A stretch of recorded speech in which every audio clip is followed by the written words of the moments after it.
Em 2024, decidi que eu ia ler um livro por mês, e vocês vão descobrir agora se eu consegui fazer isso ou não.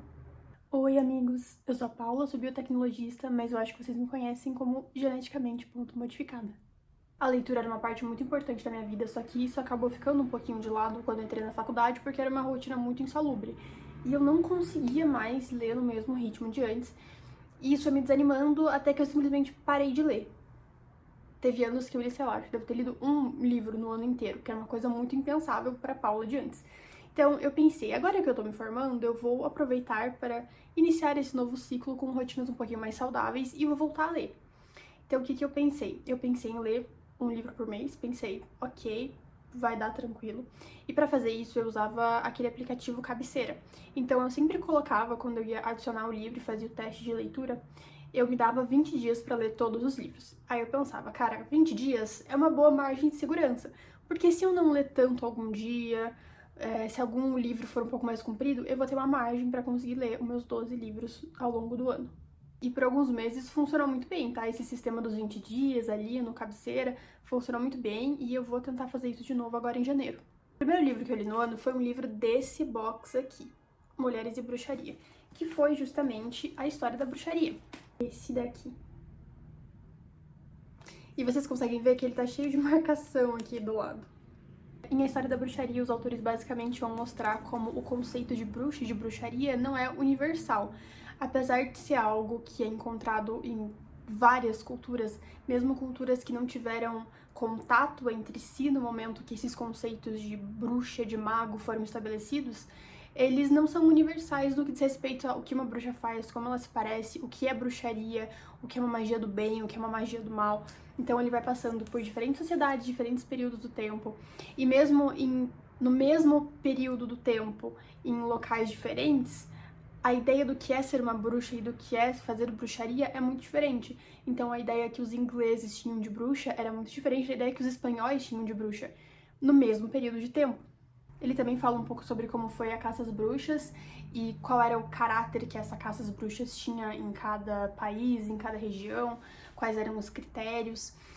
Mas pro final eles começam a falar sobre a prática de bruxaria na modernidade. E conforme eles estão contando sobre essa parte e falando sobre nomes importantes e cultos importantes na era moderna em relação à bruxaria, eles começam a construir uma tese muito interessante.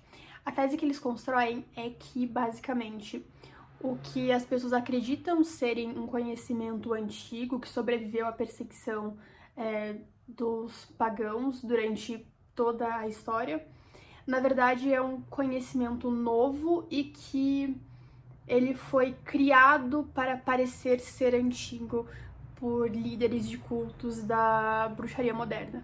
E aí, no momento que eles começam a apresentar essa tese, eles também começam a mostrar a rinha que estava acontecendo entre os líderes desses cultos e historiadores que tentavam rebater informações que esses líderes traziam. E dentro disso, tem uma passagem, que é uma das muitas que eu marquei aqui no livro, que eu achei muito interessante, que é: para Kelly, muitas das grandes religiões mundiais foram essencialmente inventadas por seus fundadores, que se demonstraram tipicamente relutantes em admitir esse fato. Em vez disso, eles tentavam apresentar suas inovações religiosas como prolongamentos dentro das tradições estabelecidas. Tem uma outra muito boa que é: finalmente ele sugeriu que os deuses e deusas das diversas religiões são tornados reais e poderosos por meio da fé de seus crentes. Enfim, além de toda a parte histórica, que é muito legal, eu gostei muito do livro por essa parte de me fazer pensar sobre quais são as artimanhas que as religiões utilizam quando elas são criadas para serem validadas na época em que elas são criadas. O meu segundo livro foi A Espia da Realeza. Eu comprei esse livro em uma daquelas feiras de livros que tem no shopping, que todos os livros são R$15, sabe? E eu tinha expectativas muito altas com ele, porque eu li a sinopse e pareceu muito, muito interessante. Só que eu comecei a ler ele e eu achei muito chato. Muito, muito, muito chato. Tava muito, muito difícil de terminar. Muito difícil mesmo de terminar. O começo é muito lento. E ele basicamente conta a história de uma mulher, a Georgiana, que é da família real, só que ela tá muito atrás da linha de sucessão, então ela não é da parte com dinheiro da família real. Ela mora com o irmão e com a mulher do irmão em uma propriedade lá no cu do mundo, da Inglaterra, uma propriedade muito fria, com poucas opções de comida e uma vida não tão confortável. ela não gosta muito da vida que ela vive, então ela decide ir pra Londres pra ter a vida dela sozinha, isso na década de 30, 40, enfim. Ela vai pra Londres, começa a fazer as coisas dela pra viver sozinha, ela mente pro irmão que ela vai ajudar uma amiga em um casamento, porque era numa época que as mulheres não podiam fazer coisas sozinhas. E enquanto ela está em Londres, acontece um assassinato na casa dela. E aí ela tem que descobrir o que tá acontecendo. Essa parte aqui de espiã da realeza, isso aqui, esse título, é muito clickbait, porque a parte do espiã mesmo aparece muito pouco. Só que ela começa a investigar aquela pessoa que morreu, por que ela morreu na casa dela. Enfim, quando começa a pegar no ritmo, quando chega na parte de investigar o que tá acontecendo, o livro fica muito bom. Eu lembro que eu terminei esse livro depois que ele pegou no ritmo muito rápido, porque eu lia um capítulo e tipo, os capítulos eles terminam de um jeito que te deixa muito intrigada, você quer saber o que vai acontecer em seguida. Então eu fiquei, assim, eu madruguei terminando de ler esse livro aqui, porque eu simplesmente não conseguia parar de ler. Depois que ele pega no ritmo, ele é muito bom. Só que você tem que vencer o início, que é muito lento, muito chato. Eu gostei bastante dele. Essa é uma série, tem outros livros. E eu tenho um pouquinho de curiosidade pra ler os outros livros da série, mas já tô indo com a expectativa de que, assim, de que o começo talvez seja um pouquinho lento. Não sei se por ela já ter introduzido o personagem e todo o universo nesse aqui, se talvez no próximo já comece um pouco mais rápido. Eu espero que sim. Mas ainda não comprei o segundo. E eu acho que eu vou esperar um pouquinho até comprar o segundo, vou ler outros livros que eu quero ler pra aí ler esse aqui, porque ele me deu essa pequena desapontada de início. Mas a história é muito boa, nossa, o final... Eu não sei se é um final muito imprevisível ou se é uma coisa que alguém já poderia suspeitar, mas é muito bom, eu juro. Se vocês virem na feira do livro, do shopping da cidade de vocês, comprem, porque ele é muito bom. Tirando o início. O Demonologista foi uma grande surpresa, porque esse livro aqui estava na minha estante há anos. Eu acho que eu ganhei ele quando eu tinha 16 anos. Eu li o primeiro capítulo e o primeiro capítulo não me prendeu muito, e eu devolvi ele na minha estante e eu fiquei anos sem ler ele. Eu não sei porque eu decidi ler ele agora, eu tava terminando de ler A Espiã da Realeza, e aí eu senti uma vontade muito grande de ler esse aqui, do nada, eu nem lembrava sobre o que era a história, comecei a ler e eu me arrependo de não ter lido ele antes, porque ele é muito bom. O Demonologista basicamente conta a história de um professor universitário que é especialista em um poema chamado Paraíso Perdido, do John Milton. E esse poema, ele é como se o demônio estivesse contando a história pelo olhar dele. Ele dá uma matéria que é só sobre esse poema. Então ele é muito especialista nesse poema e sobre qual é a visão que o demônio teria das coisas. Certo dia aparece uma mulher no escritório dele, uma mulher muito esquisita, falando que ela foi enviada pelo Vaticano, que ele tem uma missão, que ele tem que ir pra Itália por sei lá quantos dias e ele vai receber muito dinheiro por isso. Ele acaba indo com a filha dele, e quando ele sai do hotel pra entender qual era a missão que ele tinha, coisas muito esquisitas começam a acontecer, e de repente é como se aquele poema não fosse só um poema. Aquele poema é parte da realidade e as coisas que estão escritas naquele poema, de alguma maneira, acontecem no nosso mundo. E aí ele começa toda uma caçada com o demônio daquele poema, e ele vai tendo que usar o conhecimento dele em literatura e tudo que ele já aprendeu sobre demônios em poemas em algum momento da vida dele para conseguir chegar até o final da história e conseguir o que ele precisa, que eu não posso contar o que é, porque senão é um spoiler muito grande, mas é muito bom. Eu me arrependo muito de não ter lido isso aqui antes. Eu fiquei sabendo que tem uma continuação desse livro. Eu tenho um pouco de medo de comprar a continuação, ler a continuação e não ser tão boa quanto esse livro, e me decepcionar um pouquinho, mas eu acho que talvez eu arrisque, porque assim, é uma mistura tão boa de coisas que vão acontecendo aqui.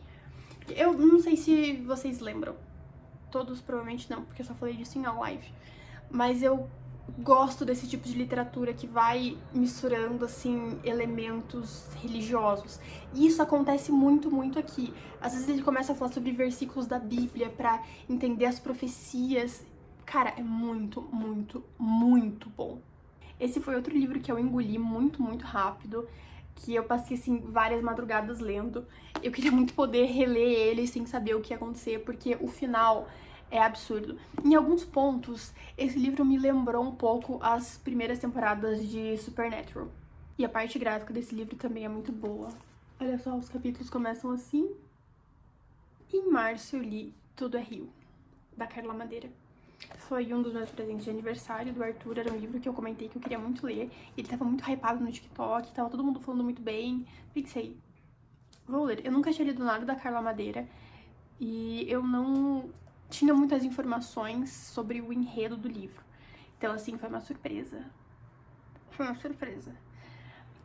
Tudo é Rio basicamente vai contar a história e como essas pessoas se relacionam de 3 pessoas, 2 mulheres e um homem. E no começo as coisas não parecem fazer muito sentido, de que maneira essas pessoas estão envolvidas na trama. Tem capítulos que são específicos sobre a trajetória de vida de cada uma dessas pessoas. E aí, pros capítulos finais, você começa a entender a dinâmica de como essas pessoas se relacionam entre si, porque a gente tá lendo sobre cada uma delas. É um livro que fala de temas bem pesados, assim, ele fala bastante sobre violência doméstica e ele tem um final um pouco controverso. Eu confesso que quando eu li pela primeira vez, eu odiei o final. Eu odiei o final, de verdade. Eu fiquei, eu não acredito que eu tô esse tempo inteiro lendo pra isso. Eu achei horrível. Aí, um tempo depois, apareceu uma entrevista da Carla Madeira falando justamente sobre o final de Tudo é Rio, porque muitas pessoas detestaram o final. E uma coisa que ela falou, e que é uma coisa que é falado no final do livro também, e que só depois eu fui me dar conta do que essa frase significava, era que uma das personagens, a Dalva, ela podia ter feito 1001 escolhas, e a gente olhando, lendo tudo o que aconteceu com ela, sabendo da situação, vendo de fora, a gente daria muitas outras opções de como a Dalva poderia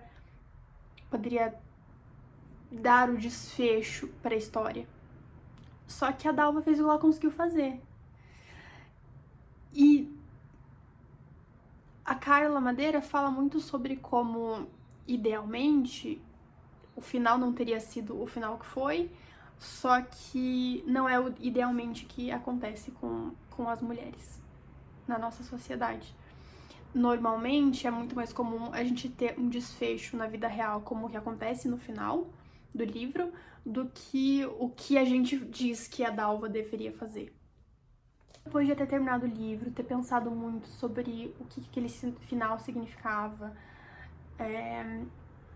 e pensar um pouco mais racionalmente, eu entendi que eu não queria que a personagem Dalva tivesse aquele final, porque eu não acho que é algo que aquela personagem merece, mas eu entendo que, por mais que isso aqui seja uma história e são personagens no papel, isso aqui representa histórias que têm um final muito similar a esse, e eu acho que talvez seja esse um pouco do objetivo do livro, sabe? Eu acho que o livro tem algumas coisas não tão necessárias, eu acho que tem algumas cenas que são muito explícitas aqui, que eu não sei o quão importante essas cenas seriam para a construção da outra personagem. Eu acho que talvez teria como dar uma amenizada. Mas, enfim, eu tenho sentimentos mistos com Tudo é Rio. Não sei dizer para que tipo de pessoa eu recomendo esse livro, porque ele é bem impactante. Foi uma leitura impactante. Depois dessa leitura levíssima, eu comecei a ler esse calhamaço aqui, da Agatha Christie, que basicamente tem 4 livros aqui dentro. Eu li o primeiro deles, que é Tragédia em 3 Atos, e eu me arrependo muito de não ter lido antes, porque esse aqui é outro livro que ficou por muito tempo na minha estante, sem eu dar muita bola. Eu tenho um outro calhamaço da Agatha Christie, que é Mistério dos Anos 20, se eu não me engano. Eu comecei a ler aquele, não me pegou muito de início, eu acabei deixando lá na estante, do mesmo jeito que esse daqui. Eu não lembro por que eu decidi pegar esse aqui na estante pra começar a ler, mas ainda bem que eu fiz isso, porque Tragédia em 3 Atos se tornou, assim, um dos meus livros favoritos. Eu queria muito ter comprado ele pra minha orientadora, só que eu não consegui encontrar em nenhum lugar só o Tragédia em 3 Atos. Eu só achei na Amazon em um vendedor meio suspeito, e eu vi as avaliações. que as pessoas estavam recebendo os livros tudo amassado, enfim, aí eu acabei pegando outro. Mas assim, eu não tinha ideia de que a Agatha Christie era tão bom. Se eu tivesse essa noção, eu tinha começado a ler muito antes. Eu acho que talvez eu não gostei tanto da primeira vez que eu li, porque eu comecei a perceber que normalmente a Agatha Christie começa as histórias um pouquinho mais devagar, um pouquinho mais lento, e aí o negócio vai começando a pegar fogo. Então você tem que insistir por um tempinho até a história começar a brilhar. Foi isso que aconteceu em A Tragédia dos Três Atos e é o que tá acontecendo também em Cipreste Triste, que é o próximo livro que eu tô lendo dela. Eu queria ter lido esse livro inteiro esse ano, mas eu não consegui. Mas eu acho que talvez em 2025 eu consiga terminar todas as histórias e começar o meu próximo calhamaço dela. A história de Tragédia em Três Atos é basicamente a seguinte: está acontecendo um jantar em uma casa e de repente uma pessoa morre. Só que é um velhinho, um idoso. Então as pessoas acham que é por causas naturais e acabam não investigando muito. Só que uma pessoa ficou com isso na cabeça. Uma pessoa ficou achando que tinha sido um assassinato. Um tempo depois, uma outra pessoa desse mesmo grupo também morre em um jantar, em que várias pessoas que estavam no primeiro jantar também estavam presentes nesse segundo. E eles começam a investigar se foi um assassinato ou não, porque aparentemente a segunda pessoa foi envenenada. E aí você começa a acompanhar toda a investigação pelos olhos das pessoas que estão fazendo essa investigação. Você vai escutando quem eles acham que são suspeitos, por que eles acham que são suspeitos, vão interrogando cada um, até que chega no final e você descobre que estava todo mundo errado e que a pessoa que matou essas pessoas é alguém que você que tá lendo nunca iria imaginar. Eu acho uma pena que eu tinha esse tesouro aqui na minha estante por anos e nunca fui desbravar o seu conteúdo, mas eu fico muito feliz que pelo menos em 2024 eu descobri a beleza que é Agatha Christie. E no meio disso tudo eu pensei, e se eu deixasse um livro na minha mochila para eu ler no ônibus enquanto eu vou pro laboratório e enquanto eu volto para casa? Eu fui vasculhar minha estante e eu achei esse livro aqui, que foi um livro que eu comprei no sebo há uns 3, 4 anos atrás, por R$15. E ele é um livro curtinho. Pensei, vou deixar na minha bolsa, vou lendo durante o trajeto do ônibus. Eu não consegui ler ele inteiro, confesso. Em certo ponto eu meio que desisti de ler no ônibus, não tava funcionando tanto. Principalmente quando eu tinha que ficar em pé, eu detesto ler em pé. Eu prefiro quando eu tô sentadinha, mas pelo menos eu consegui terminar uma das histórias do livro. A ideia desse livro é ser uma coletânea com várias histórias de terror, com uma pitadela de humor. E eu acho que é um livro perfeito pra você ler quando você tá numa ressaca literária, sabe? Porque como são várias histórias relativamente curtas, dá pra você ler uma história a cada ressaquinha literária e aí você já parte pra próxima. Esse é um livro que, se você encontrar em um sebo, eu recomendo que você compre. Além deles terem feito uma seleção muito boa para as histórias, é uma oportunidade para ler autores que você provavelmente não leria. Por ser um livro da década de 70, talvez tenham algumas palavras que não são mais muito utilizadas hoje, que você tenha que dar um Google para ver o significado, mas tirando isso, é uma leitura muito tranquila. E aí tem o que foi o grande surto desse ano, né, que foi esse livro, As Coisas que Você Só Vê Quando Desacelera. Talvez vocês lembrem que eu fiz um vídeo falando super mal desse livro, falando que eu odiei, que eu achei que esse é o livro que ia, tipo assim, mudar a minha vida, e não foi. E eu tenho que admitir que eu fui um pouquinho precipitada quando eu falei isso. Mas vocês conseguem ver que eu fiz várias anotaçõezinhas aqui, né?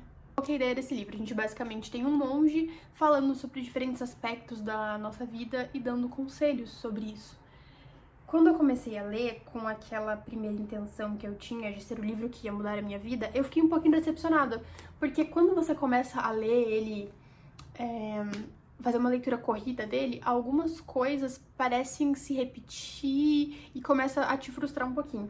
Só que aí eu comecei a voltar para esse livro em momentos de necessidade, diferentes, com coisas que aconteciam na minha vida. E ele começou a ser muito mais útil quando eu comecei a utilizar como um livro de conforto, sabe, do que como um livro de leitura corrida, que foi algo que eu falei naquele vídeo, que talvez se eu não fizesse uma leitura corrida fosse um livro mais interessante, e realmente funcionou. E eu comecei a absorver muito mais o que o cara aqui tava falando e eu comecei a perceber que ele tinha razão em alguns pontos. Eu acho que nem tudo que tá escrito aqui faz sentido, mas eu acho que a experiência de ler aquilo e parar pra analisar se aquilo faz sentido ou não pra você é um exercício que ajuda muito, sabe? E eu comecei a perceber que eu comecei a vir pra esse livro em momentos complicados que eu começava a ter no trabalho, enfim. E eu sinto que pelas coisas que eu li, as reflexões que eu tive lendo, eu comecei a me tornar um pouco menos reativa, o que era um super problema que eu tive. Eu ainda não acho que esse é o livro que vai mudar a minha vida, mas ele me ajudou a melhorar algumas coisinhas. Eu acho que o mais importante da leitura é o que você tira da leitura, né? E, em última análise, eu consegui tirar muita coisa boa desse livro, mesmo tendo falado muito mal dele e mesmo tendo me decepcionado num primeiro momento com ele. Eu acho que tem algumas coisas escritas aqui que são muito óbvias e que mesmo assim não estavam na minha cabeça. Às vezes, lendo esse livro, eu me sentia falando com a minha terapeuta. Tinham algumas coisas, juro, parecia bruxaria. Tinham algumas frases muito específicas que, cara, encaixavam exatamente em coisas que eu estava vivendo. E parecia assim que... E eu li aquilo exatamente no momento que aquela situação estava acontecendo. Eu via que tem uma marretada.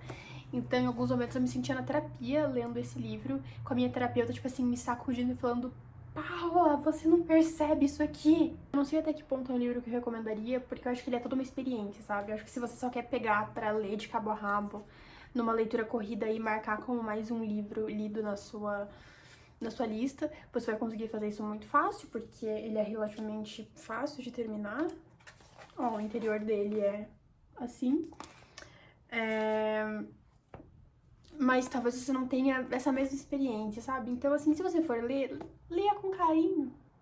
Não tenta fazer uma leitura corrida, tenta absorver bem o que o livro tá tentando te dizer, porque eu acho que ele tem muito potencial para fazer você pensar em coisas muito legais.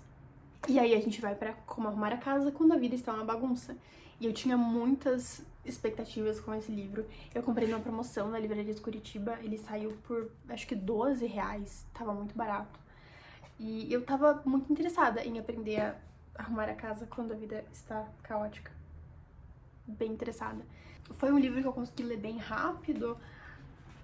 Vocês conseguem ver que a fonte dele é um pouquinho maior. Opa! É um pouquinho maior. Não é alinhado aqui na esquerda, né? Não é justificado. O que é uma coisa que me causou um pouquinho de espanto, mas ela dá uma explicação do porquê que ela faz isso, enfim.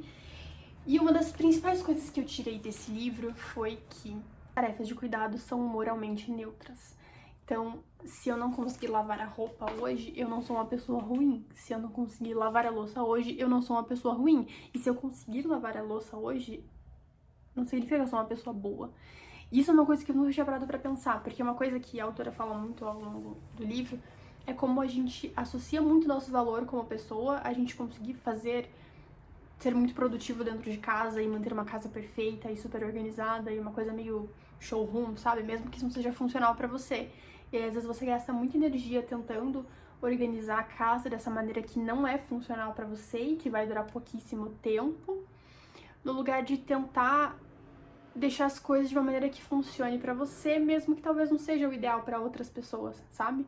E ela fala muito sobre como essa organização, e ela chama, né, de tarefas de cuidado, essas coisas de lavar a louça, lavar roupa, organizar brinquedos das crianças, enfim, ela chama de tarefas de cuidado. Realizar essas tarefas de cuidado, isso é algo moralmente neutro, isso não te torna nem uma pessoa boa, nem uma pessoa ruim. Ela vai dando ao longo do livro algumas sugestões de coisas que você pode mudar na organização da sua casa e na sua rotina para tentar facilitar a sua vida, facilitar a organização da casa. Tem algumas dicas que eu não achei que são tão aplicáveis para a minha realidade, mas podem ser aplicáveis para outras realidades. Mas uma coisa que esse livro me fez muito pensar é que não tem uma maneira certa de organizar as coisas, de fazer as coisas, sabe? A maneira certa é como funciona para mim.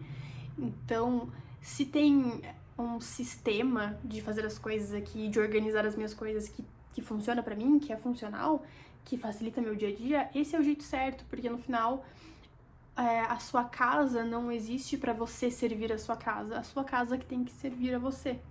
Uma coisa que veio desse livro que eu comecei a implementar muito no meu dia a dia é fazer coisas pra Paula do futuro ficar um pouco mais feliz. Então, por exemplo, eu sei que se eu deixar um pão de queijo dentro da air fryer de noite, a Paula do futuro, que só vai ter que, tipo, que girar o botãozinho e em 5 minutos vai ter um café da manhã pronto, vai ficar muito feliz. Eu sei que se eu deixar já o café ali no coador com uma tampinha em cima, a Paula de manhã vai ficar muito feliz e vai ser muito mais rápido amanhã. Então eu comecei a fazer essas pequenas coisas pensando, cara, a Paula de amanhã vai ficar muito feliz com isso. A autora acaba falando bastante sobre pessoas com TDAH e com neurodivergências que têm dificuldade para seguir rotina, para se organizar, e tem algumas dicas que são bem voltadas para pessoas com neurodivergências. Eu acho que é um livro que vale a pena ser lido, por mais que você ache que você não tem dificuldade para organizar as coisas. É um livro que acaba falando bem mais do que só manter a casa organizada, e no geral não é um livro caro, você consegue achar ele bem barato na internet, então acho que é uma leitura que vale a pena você fazer. E disso a gente vai para as piores decisões da história, e com certeza uma dessas decisões foi ter lido esse livro. Esse foi um livro que eu me decepcionei bastante. Era outro livro que estava há um tempo na minha estante e eu tinha esperanças, tinha expectativas sobre ele. Quando eu li o título, As Piores Decisões da História e as Pessoas que as Tomaram, eu tava esperando ver uma coisa sobre história mesmo, porque eu gosto muito sobre livros, né, de história, enfim. Eu tava esperando ver coisas de história geral, sabe? Só que assim, eu acho que o nome do livro poderia ser repensado. Eu acho que faria muito mais sentido se o nome fosse As Piores Decisões Militares da História e as Pessoas que as Tomaram. Porque, de maneira geral, quase todo o livro fala sobre questões militares, sabe? Decisões erradas que foram tomadas em momentos de guerra, no momento da batalha. E assim, você ler um ou outro é bacana, é interessante. Só que eu não queria ler um livro inteiro só falando sobre as piores decisões militares tomadas ao longo da história. Eu esperava ver uma coisa um pouco mais de história geral, sabe? Então, assim, não foi um livro que me prendeu muito. Tem uma ou outra coisa que não é relacionado a isso, mas a grande maioria, grande maioria, 95% do livro é sobre isso, então não me prendeu muito. É um livro que eu cheguei nem a terminar, eu parei na página 82. Não passei da 82. Eu vou tentar terminar o livro em 2025, mas honestamente não sei se vou conseguir. Eu acho que se você gosta dessa parte da história, talvez você se interesse por esse livro, mas se você gosta mais de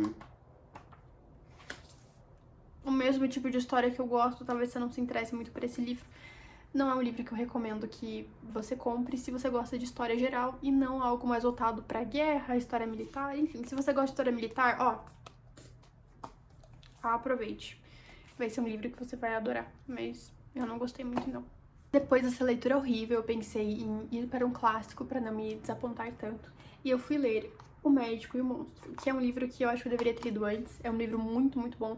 Eu acho que todo mundo tem que ler esse livro pelo menos uma vez na vida, porque ele tem ali uma coisinha da moral no final, que é uma coisa interessante. Ele é super curtinho e não é um livro caro de você encontrar na internet, então eu recomendo muito que vocês leiam O Médico e o Monstro, pelo menos uma unidade de vez na vida de vocês. O livro vai contar a história de um médico muito renomado e famoso que gosta de fazer experimentos na casa dele. Ele tem todo um laboratório na casa dele. Um desses experimentos acaba saindo um pouco do controle, e aí a gente tem toda uma história sobre a moral do homem, sobre o lado bom e o lado mal dos homens.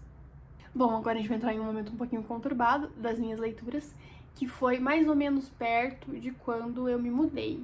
E aí, quando eu me mudei, a minha vida mudou bastante, né? Minha rotina mudou bastante. E o tempo livre que eu tinha, ele foi um pouquinho reduzido, porque agora eu tinha que fazer coisas da casa, enfim. E eu fiz algumas péssimas escolhas de leitura pra esse período. E eu estou falando de Cleópatra e o Frankenstein. Cara, esse era um livro que eu morria de vontade de ler esse livro. Eu via no BookTok e parecia, cara, muito interessante, muito interessante. Eu fiquei por meses, talvez até mais de um ano, querendo muito ler esse livro. Até que um dia eu fui na Americanas, ele tava na promoção, pensei, pimba, é meu. Comprei, comecei a ler. E assim, agora, pra quem já leu ter uma referência, tô na página 94, que é no capítulo 5. Eu tô no capítulo 5 desse livro. Eu tô achando meio parado, meio chato, não me cativou muito. Eu vou tentar ler ele até o final. Eu vi alguns spoilers falando sobre a história aí se desenrolando e o que está acontecendo no início, né? Toda a relação deles meio que desandar, parece que surge uma outra pessoa aqui, enfim. Não foi um livro que eu gostei muito, eu acho que tem algumas cenas um pouco explícitas que não precisava ter. Não vejo por que isso tinha que estar aqui. Acho que os personagens poderiam ser construídos sem a explicidade que tem nessas cenas. Eu acho que eu me arrependo um pouquinho de ter comprado esse livro, eu poderia ter gastado em outros livros que eu acho que teriam me prendido um pouco mais. Eu não sei se é a mesma coisa que aconteceu com o da Agatha Christie e com A Espia da Realeza, que no começo foi super parado e depois, tipo assim, pegou o negócio e foi. Talvez eu venha daqui a alguns meses falar pra vocês que, nossa, na verdade eu amei esse livro foi o livro da minha vida. Mas, assim, por enquanto, até o capítulo 5, não gostei. E eu acabei parando de ler ele, e fui parando de ler no geral, porque, sei lá, eu ficava com um pouco de preguiça de ler ele, porque não tava bacana. Enfim, foi uma péssima escolha, porque ele foi uma das razões pra eu ir meio que parando de ler mais no final do ano. Ok, comecei uma nova leitura, que é um calhamaço também, que eu comprei no sebo aqui do lado de casa, que é A História da Vida Privada. Vocês já perceberam que eu gosto bastante de livros sobre história, né? Esse aqui é um belo de um calhamaço. E ele vai falando coisas muito básicas e cotidianas, assim, sobre a nossa vida e como isso acontecia em diferentes momentos da história. Eu gosto da ideia do livro, às vezes eu acho que o autor é um pouquinho repetitivo. Isso foi algo que eu tinha sido alertada por um amigo que fez história. Ele falou que talvez eu fosse perceber isso porque o autor desse livro é francês, e ele falou que isso é um tópico entre autores de história franceses, que eles ficam se repetindo muito do que eles estão falando, e em certo ponto sim, o cara se repete um pouquinho, e isso foi me dando uma desanimada pra terminar de ler, mas espero ano que vem terminar de ler ele. Tem algumas ilustrações bem bonitas, como vocês podem ver. E a folha dele não é essa folha plastificada, tá? É só quando tem essas imagens. As folhas normais são...